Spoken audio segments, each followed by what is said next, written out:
Ovaj video je izabran u najvećem postotku kroz anketu i zato smo odlučili da ćemo sva videa koja smo spomenuli u anketu kroz sljedećih par dana vam prikazati. U ovom videu ćemo prikazati 10 stvari koje nikako ne možemo osmisliti u Švedskoj i vrlo je vjerojatno da se nikad nećemo ni naviknuti na njih, ali da ne dužimo dalje, idemo redom. Buljenje ili gledanje u tanjur nepoznate osobi u restoranu. Najbolje bi bilo da vam to prikažemo u ovom videu kada se sretnu dva prijatelja. Evo, prosti, što mogu samo vidjeti šta jedeš? Izgleda full dobro. Da, možeš pogledati slobodno. Ja, bi mogu možda samo malo probati. A probaj šta?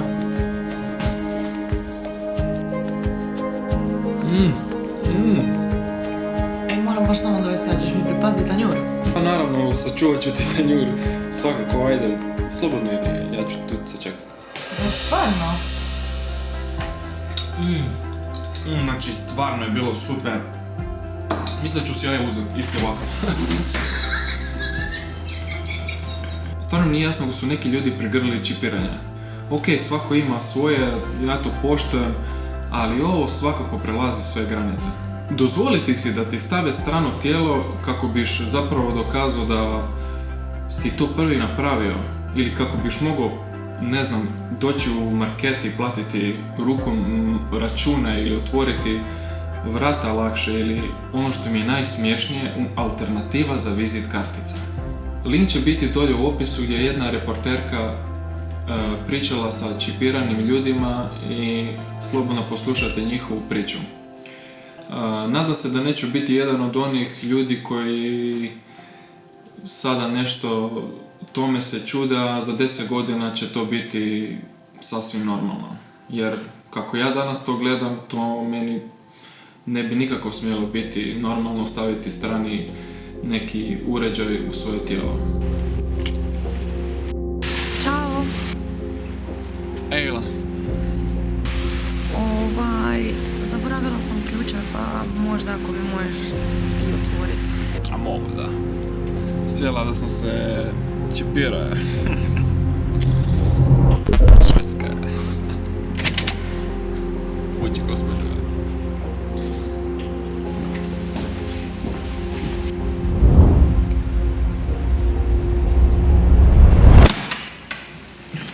Jebem. Jelp! Jelpa! Di fan! Trebao sam na drugu ruku staviti čip.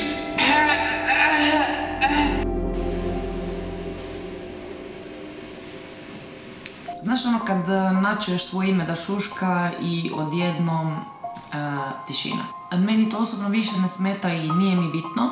Mi nekako s Balkana smo naviknuti govoriti jedni drugima šta imamo za reći i u poslu i u privatnom životu face to face.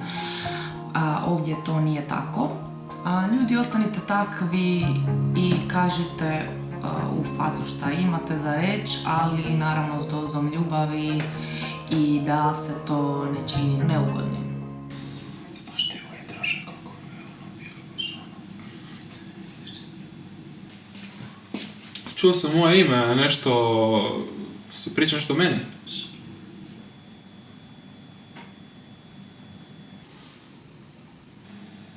Ma, sve. Koliko god hvale tu njihovu kavu, ja stvarno nikako ne mogu da se naviknem na tu vodu koju oni serviraju. Ako ste ikad pili americano, pa ovo je produženi americano. Da sam tu prvi dan i da mi daju kavu, da je probam i da mi kažu ajde pokušaj ti napraviti, evo kako bi to izgledalo. Znaš kad kod nas naručiš vodu i kavu, pa kod njih dobiš sve zajedno. Evo, tako to izgleda.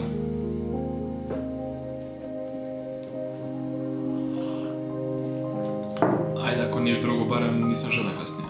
U Švedskoj postoje pisana i nepisana pravila i Šveđani se toga strogo drže. Nema razmišljanja izvan okvira, nekad je teško to prihvatiti. Doživjela sam da osoba kaže na primjer, znam da je tako bolje, ali ovo je pravilo i toga se treba držati i tako više puta. Šveđanima kao da je sos dio kulture. Opsjednuti su njime. U svakom jelu servira se sos i ako ga slučajno nema, vrlo vjerojatno je da će naći drugu sosnu alternativu. Što mogu dobiti još malo sosa? Ti je dosta? Što mogu moliti dobiti još malo sosa? Evo ti još malo. Evo samo još malo sosa, please.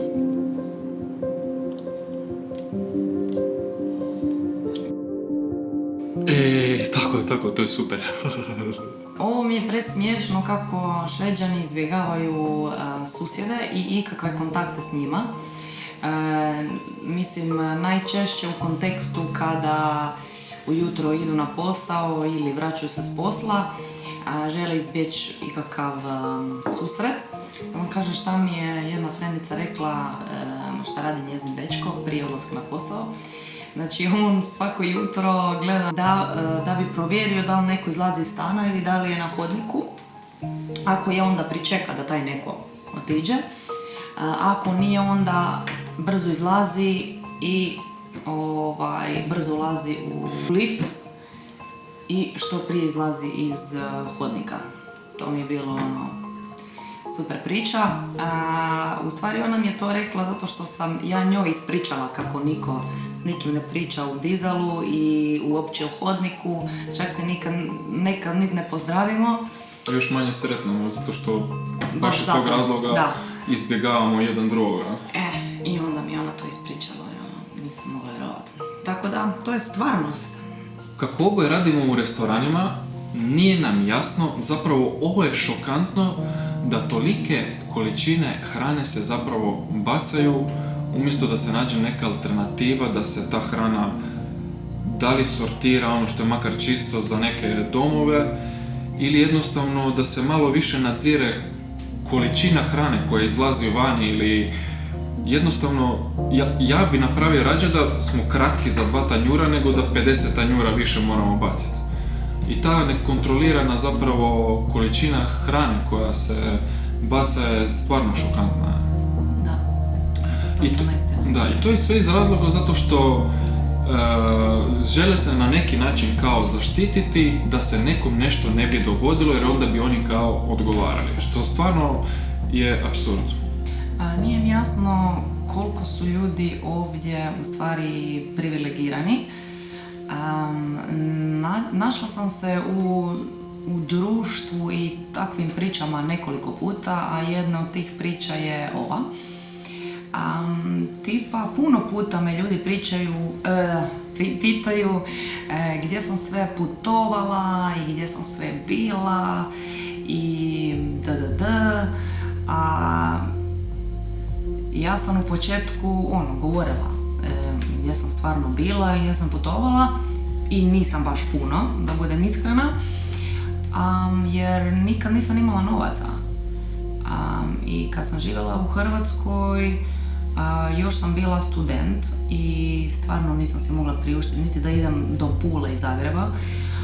Tako da jednostavno nekad je neobično pričati o tim stvarima s ljudima koji putuju 5 puta na godinu negdje, pogotovo mladi ljudi ovdje. Njima je to normalno. I onda sam u stvari u zadnje vrijeme razmišljala i shvatila da zašto ne bi rekla onako kako je bilo. Tako da od sada kad se nađem u takvom nekom razgovoru, onda uvijek kažem kako je. Da kad sam živjela u Hrvatskoj, nisam putovala, tek sad malo više putujem kako sam ovdje, kako radim i kako zaradim. Prije to stvarno nisam mogla, cijeli Balkan da sam prošla, ali ništa sad van toga. Tako da, i primijetila sam i kad sam iskrena, onda je dobro isto zato što se onda malo i oni zapitaju, onda si vjerojatno kažu, možda i postoji neka druga priča, a ne samo kako oni gledaju na svijet. Evo još jednu stvar da napomenem kako radim u brunch restoranu. Oni svi dolaze tamo i naruče 2 jela koje neće pojest, jer znam da neće pojest, ja ću to baciti poslije. Samo da slikaju za Instagram.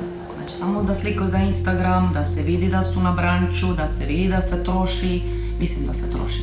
Ne u tom smislu, mislim da nije u tom smislu, se svi to mogu priuštiti. Oni niti ne gledaju to kao neki trošak, nego to im je više fora. Da, nije u tom stilu, ali čemu? Evo, takve stvari mi nije jasno. Čemu naručiti to sve samo za sliku, poslije ću ja to bacit i to najčešće ti mlađi.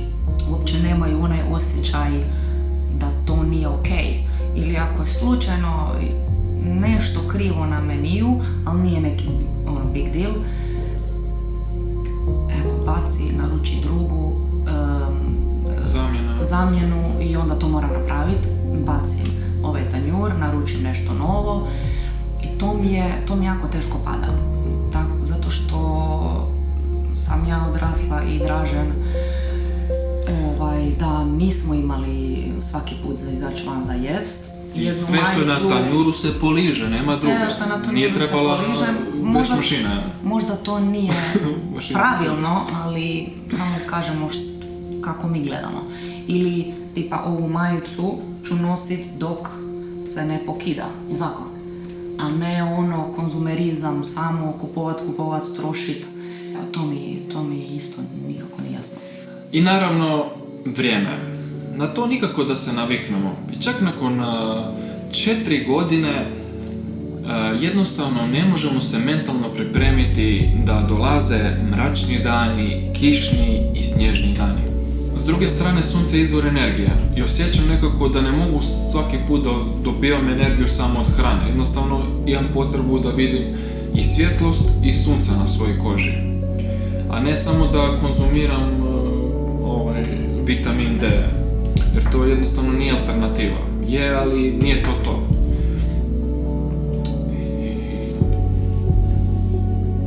Jednostavno imam osjećaj da bi nekad radije da 5 dana sam gladan nego da sam bez tog sunca. I to stvarno tako osjećamo i utječe na tebe. Jednostavno osjećaš pomalo i ta depresija i sve ti se neke čudne stvari vrte po glavi, pa svaki dan je isti, pa toliko su kratki dani da jednostavno... Evo, ja idem na posao u 6, moram biti tamo, u 2:30 izlazim s posla i ja ne vidim dan. I tako 5 dana za redom. Od sada nadalje ću vam pokušati nakon svakog videa prikazat bonus scene, šta se dešava dok mi snimamo. Nadamo se da će vam se svidjeti.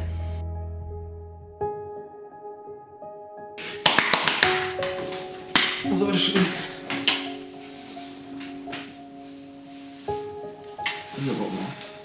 Da ga ne boli. Karmin, mi uništavaš, bre.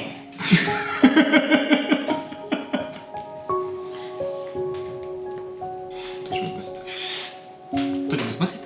Šveđanima kao da je sos... Ups, nisam znala se plaćamo. Šveđanima kao da je sos dio kulture. Sos! Ajde, to ćemo izbaciti. Nećemo to izbaciti. Da, to ćemo izbaciti. Nećemo to izbaciti. Da. Nećemo, moraju biti kako sam specijalac. Da. Jo. To su već vidjeli, ne moraju više vidjeti. Specijalac. Šta ima veze? Ja moram u svakom videu pokazati da sam specijalac.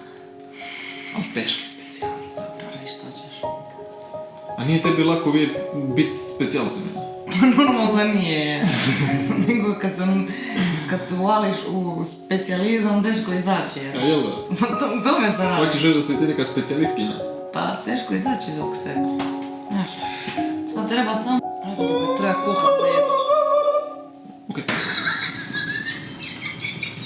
Hvala ti, draga osobo, što si pogledala ovaj video i da ne čuješ samo pozitivne strane ove zemlje, već i one o kojima se manje priča. Da nije samo da se ovu zemlju veliča, da je sjajno i bajno, daleko je od toga. Ako smo nešto zaboravili, napiši nam dole u komentarima i vidimo se u sljedećem videu.